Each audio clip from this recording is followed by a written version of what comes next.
So we've got the new Gamesir X2s controller, and we fitted a Samsung Fold4, and we're playing Gamepass. We're playing Control on Gamepass here, and let's face it, this is like probably the best way to experience this in any sort of handheld format. You've got a massive screen here, and of course you've got the lag-free USB there.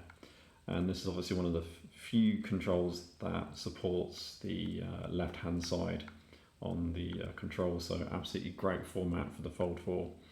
I will say this is very well built as a control. It definitely feels like it's got really good grip of the phone. I don't really feel like it's going to come out at all. In terms of being a Fold4 user, one of my small kind of annoyances, and whether or not that puts me off using it, is that unfortunately the USB port there isn't quite long enough to fit through the case. And the trouble with the Fold case is if you've got an official Samsung case, which we have here, this is the front, this is glued on, rather annoyingly. So if you think about every single time you want to go and use this, you're actually ruining how well your case is going to work. So bear that in mind. Although you have a back portion of the case, which we have here, unfortunately you can't just keep that on because it will push the case out. So that's kind of annoyance that you may need to get a different case. And if you are going to be commuting, that's going to be quite fiddly to keep removing a case on and off, particularly as it's in two parts. Although I think this is a great controller for portability, if you are holding it and playing a lot of shooting games, your hands will cramp up after about a good 10-15 minutes, because it is a really small controller in the hand.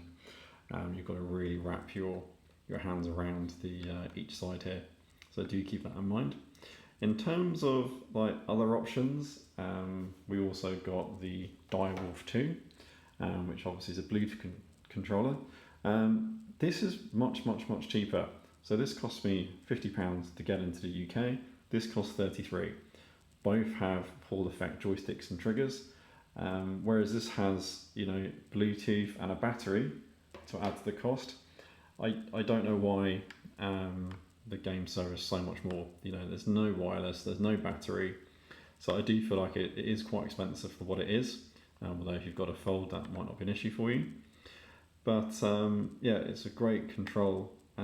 But do bear in mind, if you are thinking that's kind of like a normal official kind of game controller money for like an Xbox controller, I do feel like it's quite restrictive in terms of the devices you can use. Whereas if you had, again, the Direwolf 2, you can use that on your tablet, your phone, your TV, your games console. You've got many different options here. So unless you really are looking for this very specific form factor that you can use this on the go or on the sofa without holding multiple pieces, you don't have to try and balance your phone or balance any other device that you have. So having one solid piece of technology in your hand is pretty good. So it's quite good to be used on the sofa. But if a price is a concern and you're not sure about, are you actually going to spend an amount of time gaming with this configuration, then I do feel like it's probably worth exploring other options like the Direwolf 2.